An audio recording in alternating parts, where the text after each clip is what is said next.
بسم اللہ الرحمن الرحیم۔ السلام علیکم ورحمۃ اللہ وبرکاتہ۔ چہل احادیث میں شمع فریدی مخاطب ہوں۔ حدیث نمبر 19۔ آج کا موضوع ہمسائے کے حقوق۔ والجار ذی القربى والجار الجنوب والصاحب بالجنب، قریب والے پڑوسی، دور والے پڑوسی اور پہلو کے ساتھی، ان سب سے حسن سلوک کیا کریں، اچھا سلوک کیا کریں۔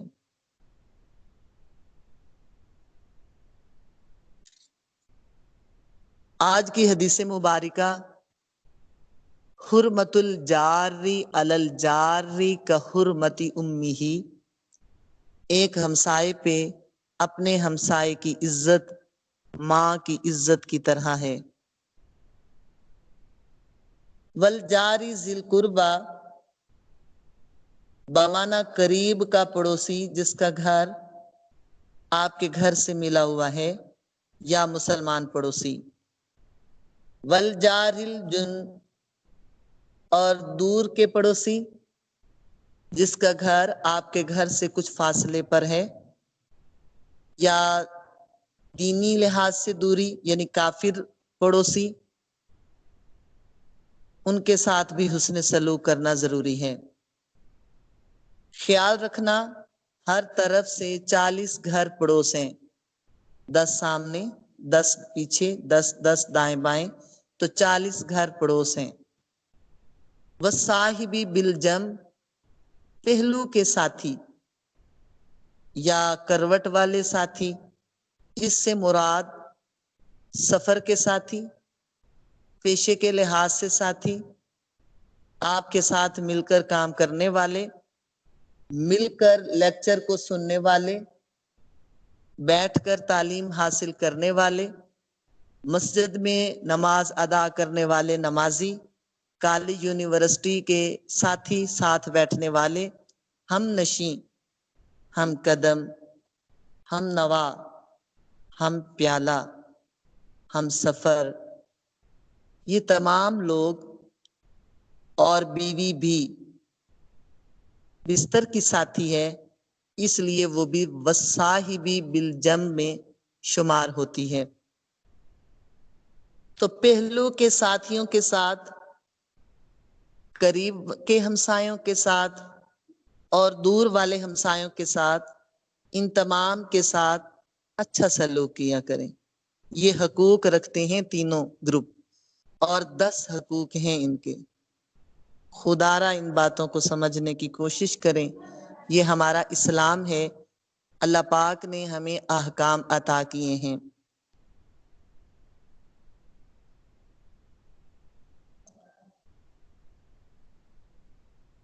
پڑوسی اگرچہ کافر اور مشرک ہو، مگر اس سے بھی اچھا سلوک کرنا چاہیے۔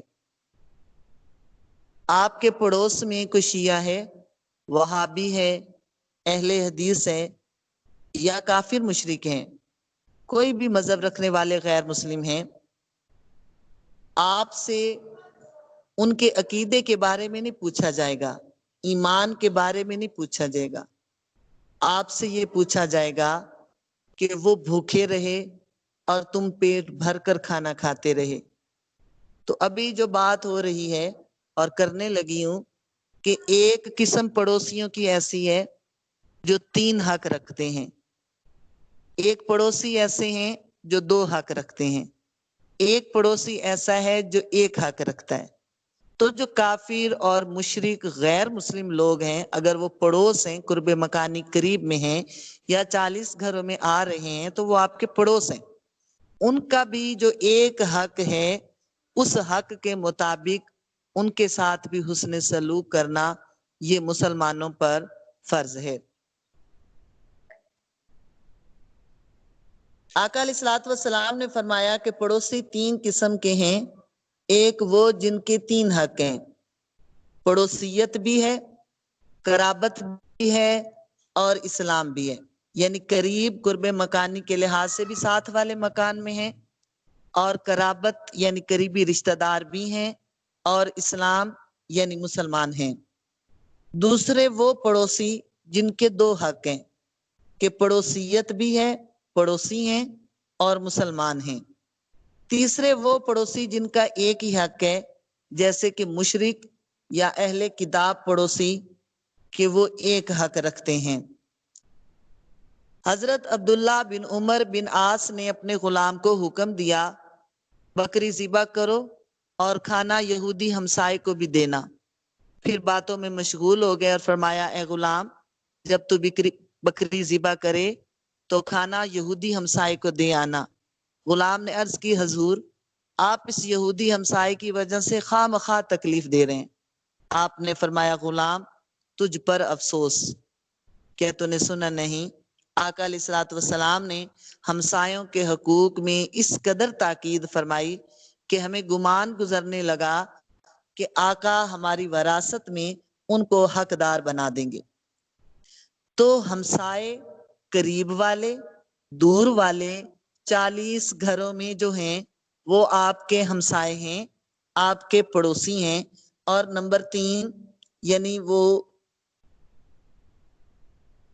جار الجنب والصاحبی بالجنب اور جاری ذی القربا، جو ساتھی ہیں، خواہ وہ لیسن کے لحاظ سے آپ کے ساتھی ہیں کہ آپ کے ساتھ بیٹھ کر لیسن سنتے ہیں، یا سفر کے ساتھی ہیں، پیشے کے لحاظ سے ہیں، بچپن کے لحاظ سے ہیں، اس میں بہت شاندار مثال امیر المومنین خلیفہ اول جناب حضرت ابوبکر صدیق رضی اللہ عنہ کی ہے۔ آقا علیہ الصلوۃ والسلام کے گھر کے پاس بھی ہیں، یعنی جاری ذی القربا آ گیا، قریبی آپ کے یعنی گھر کے قریب، اور سفر میں بھی آپ کے ساتھی ہیں، قبر کے ساتھ، قبر کے بھی قریب ہونے کے لحاظ سے آپ کے ساتھی، بچپن میں بھی آپ کے ساتھی، جوانی میں بھی آپ کے ساتھی، اور بڑھاپے میں بھی آپ کے ساتھی۔ اب دونوں پڑوس بھی ہیں اور دونوں پہلو کے ساتھی بھی ہیں، اور جوانی، بچپن، بڑھاپے کے ساتھی ہیں، دینے والے آقا علیہ الصلوۃ والسلام ہیں۔ تو سوچو اور سمجھ لو آقا پر ان کے کتنے حقوق ہیں اور آقا کے ان پر کتنے حقوق ہیں، اور آقا جو تمام جہاں کے داتا ہیں، جو دونوں جہاں کی روح ہیں، کیا کیا دیا ہوگا اور کیا کیا انہوں نے لیا ہوگا۔ اسی طرح مسجد میں نماز پڑھنے والے مسلمان بھی اسی میں داخل ہیں۔ تو ان کے حقوق ہیں، وضاحت اس لیے ہو رہی ہے کہ ان تمام لوگوں کے حقوق اسی طرح ہیں جس طرح ہمسائے کے حقوق ہیں، اسی طرح پہلو کے ساتھیوں کے حقوق ہیں، وہ پیشے کے لحاظ سے ہوں، وہ بستر کے لحاظ سے آپ کی بیوی کی صورت میں ہوں، یا مکان کے لحاظ سے آپ کے پاس ہوں۔ ارد گرد کے لوگوں کے ساتھ اسلام ہمیں بہترین زندگی گزارنے کا حکم دیتا ہے۔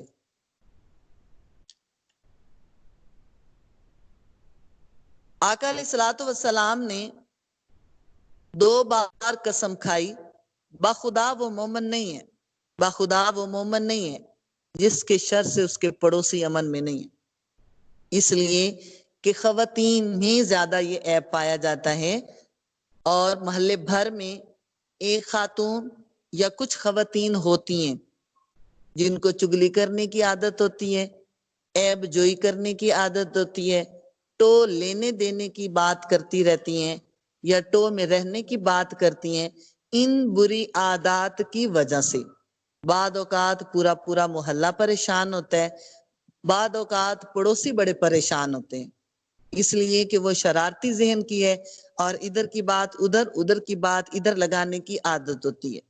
ایسے لوگوں کو سوچنا چاہیے، اس لیے کہ بعض اوقات کچھ لوگوں کو عادت ہوتی ہے بات کو پک کر لینا اور بات کرنے والے کے احساس میں آ جانا، یعنی سمجھ لیں دوسرے لفظوں میں جن کو کہتے ہیں لائی لگ، کہ جدھر کوئی لگائے ادھر کو لگ گئے۔ تو وہ جدھر کوئی لگائے ادھر کو لگ جانے والے لوگ بعض اوقات نقصان اٹھا لیتے ہیں، عزت کے لحاظ سے، وقار کے لحاظ سے، یا کاروبار کے لحاظ سے ان کا نقصان ہو جاتا ہے۔ تو ارد گرد کے لوگوں کے ساتھ بہترین زندگی گزارنے کا حکم اسلام ہمیں دیتا ہے۔ حقوق جتنے ہیں ان حقوق کی پاسداری ضرور کریں۔ یہ حقوق نہیں ہے کہ صبح بھی جائیں، شام کو بھی جائیں، دوپہر کو بھی جائیں، جا کے چیک کرتے رہیں کیا ہو رہا ہے، کیوں ہو رہا ہے اور کیسے ہو رہا ہے، پھر اس بات کو پھیلائیں، پھر ان کے قریبیوں تک بات پہنچائیں تاکہ وہ قریبی اپسیٹ ہو جائیں، وہ ان کو چھوڑ دیں یا وہ ان سے ڈسٹرب ہو جائیں۔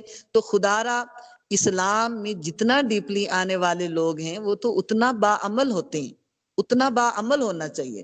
تو آج میڈیا کے ذریعے، نیٹ کے ذریعے، بکس کے ذریعے، اداروں کے لحاظ سے اور نصاب کے لحاظ سے ہر ایک پر یہ بات واضح ہو چکی ہے کس کا کیا حق ہے اور کیا اللہ تعالیٰ نے ہمیں احکام عطا کیے ہیں۔ لیکن اس کے باوجود بدعملیاں، اس کے باوجود ہمیں سمجھ نہیں آتی ہم نے کیا کرنا ہے اور کیا نہیں کرنا۔ تو حضرت علی ایک شخص کے پاس سے گزرے، وہ اپنے پڑوسی سے لڑ رہا تھا۔ آپ قریب گئے اور فرمایا اے اللہ کے بندے، تمہاری پیشانی پہ سجدوں کا نشان ہے اور سجدے کے نشان بتاتے ہیں کہ جنت تم پہ واجب ہے، مگر تم جنت میں نہیں جا سکتے اس لیے کہ تم پڑوسی کے ساتھ لڑائی کر رہے ہو۔ تو اس نے کہا، لڑنے والے شخص نے کہا، امیر المومنین، یہ میرا پڑوسی ایسا بندہ ہے کہ جب بھی میں کھانے پینے کا سامان لے کے گزرتا ہوں، جب بھی کوئی چیز لے کے آتا ہوں، یہ گھور گھور کر دیکھتا ہے، اس کے بچے بھی مجھے گھور گھور کر دیکھتے ہیں، میں سامان لے کے آتا ہوں، یعنی پھل لا رہا ہوں، کوئی قیمتی چیزیں لے کے آ رہا ہوں تو یہ لوگ گھور گھور کے دیکھتے ہیں، تو مجھے شدید اس بات کی تکلیف ہوتی ہے یا غصہ آتا ہے جس کی وجہ سے لڑائی ہو رہی ہے۔ حضرت علی کی آنکھیں نم ہو گئی اور آپ نے اس کے پڑوسی کے بچوں کے سر پہ ہاتھ رکھ کے فرمایا، اللہ کے بندے، اللہ جس کو زیادہ مال دیتا ہے وہ زیادہ مال اس لیے دیتا ہے تاکہ دوسروں کی مدد کریں، لیکن شیطان نے تمہیں بھٹکا دیا، اپنے پڑوسی کے حقوق سے ہی تمہیں غافل کر دیا۔ اللہ اپنے حقوق کے بارے میں بعد میں سوال کرے گا، پہلے حقوق العباد کے بارے میں سوال کرے گا۔ اپنے بچوں سے تو سب پیار کرتے ہیں، جانور بھی تو اپنے بچوں سے پیار کرتے ہیں، مزہ اس بات میں ہے کہ دوسروں کے بچوں سے پیار کیا جائے، دوسرے کے بچوں کا دھیان رکھا جائے، ان کا خیال رکھا جائے۔ تو قیامت کے دن 7 لوگ ایسے ہوں گے جن لوگوں پر اللہ نگاہ رحمت نہیں ڈالے گا یا پیار کی نگاہ اور توجہ نہیں کرے گا۔ ان 7 لوگوں میں سے 2 لوگ وہ ہوں گے، ایک وہ جو ہمسائے کی بیوی سے زنا کرنے والا اور دوسرا ہمسائے کو ایذا اور تکلیف پہنچانے والا۔ یہ 2 لوگ ایسے ہوں گے کل قیامت کے دن اللہ پاک ان کی طرف نظر رحمت نہیں فرمائے گا۔ بجائے اس کے کہ زنا کریں، تعلقات بنائیں، جھانک جھانک کر، چھتوں پر چڑھ کر ان کے گھروں میں جھانکیں تانکیں، کیا کر رہے ہیں، کیوں کر رہے ہیں، کیسے کر رہے ہیں۔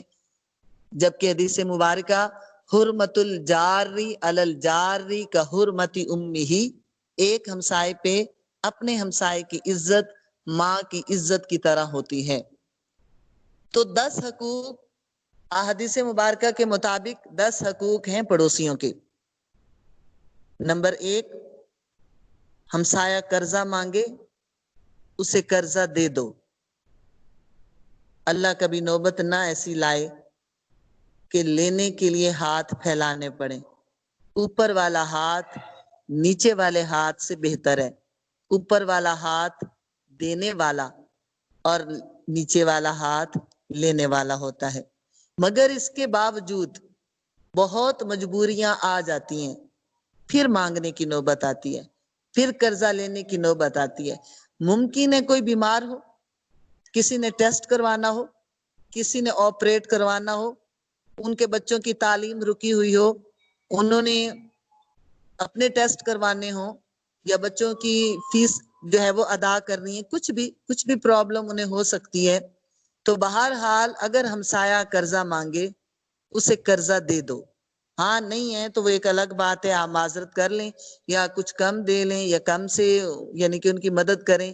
بہرحال یہ ایک حق ہے کہ ہمسایہ قرض مانگے تو اس کو قرض دینا یہ حق ہے. اگر دعوت کرے تو اس کی دعوت کو قبول کر لیں. اگر ہمسایہ غریب ہے، آپ امیر ہیں یا آپ نیک ہیں اور وہ نیک نہیں ہے، یا پھر آپ اعلیٰ مقام پر ہیں اور وہ غربت کے لحاظ سے نچلے درجے پر ہے، کچھ بھی ہے، مگر دعوت دعوت ہے. آقا علیہ الصلوۃ والسلام آپ غریب امیر کی دعوت قبول کرتے، آپ خوشبو قبول کرتے، تکیہ قبول کرتے، اور دودھ بھی انکار نہیں کرتے. دودھ پیش کیا جاتا تو اس کو بھی یعنی نوش فرماتے. تو دعوت کرنے والے کی دعوت کو قبول کریں. ایک بات یاد آ گئی کہ ایک آفیسر کی دعوت اس کے ورکر یا ماتحت نے کی، تو دعوت کرتے ہوئے یا دعوت وہ دے رہا تھا کہ جناب ہمارے گھر تشریف لائیں، آپ کی دعوت کرنا چاہتا ہوں. انہوں نے کہا بھی تم میرے لیے کیا کر سکتے ہو، چلو میرے لیے پھر دال چاول ہی بنا لینا، تم زیادہ مشقت میں نہ جانا. اس نے کہا ٹھیک ہے جی، آپ تشریف لائیں. جب وہ ان کے گھر پہنچا، باس اپنے ورکر کے گھر جب پہنچا تو کیا دیکھتا ہے کہ دسترخوان پر واقعی اس نے دال چاول ہی رکھے. خوش بھی ہوا، آنکھ میں آنسو بھی آ گئے اس باس کے، اور وہ کہنے لگا اللہ کے بندے، میں نے سچ یا اللہ کے گھر دیکھا ہے یا پھر تیرے گھر دیکھا ہے کہ تو جس قابل تھا، جو پکا سکتا تھا، تو نے وہی پکا کے رکھ دیا. تو بہرحال کوئی جس لیول کا بھی ہے، مگر آپ کی عزت کوئی کرنا چاہتا ہے، کوئی آپ کو محبت سے بلا رہا ہے، کوئی آپ کے انتظار میں، کوئی آپ کو دعوت دیتا ہے، اس کی دعوت کو قبول کر لو. آپ نہیں جانتے کس لقمے میں، کھانے کے کس حصے میں آپ کے لیے برکت ہے. تو نمبر 3، اگر بیمار ہو جائے ہمسایہ، اس کی تیمارداری کریں. بعض اوقات نخرے کرتے ہیں، ناز کرتے ہیں اور فکر مند ہوتے ہیں کہ بھائی جانے پر کیا ہو جائے گا، تو بیماری لگ جائے گی، جانا چاہیے نہیں جانا چاہیے. تو رب بیمار کرنے والا ہے، رب شفا دینے والا ہے، اور صحت کی زکوٰۃ بیماری ہوتی ہے. بیماری آتی رہتی ہے کیونکہ یہ ایک زندگی کا معمول ہے. کسی کو کسی عمر میں لگ گئی، اور 40 سال کے بعد ہر بندے کے نصیب کی جو بیماریاں ہوتی ہیں وہ آہستہ آہستہ اس کو لگنے لگ جاتی ہیں. تو ہمسائے میں کوئی بیمار ہے تو اس کی تیمارداری کریں.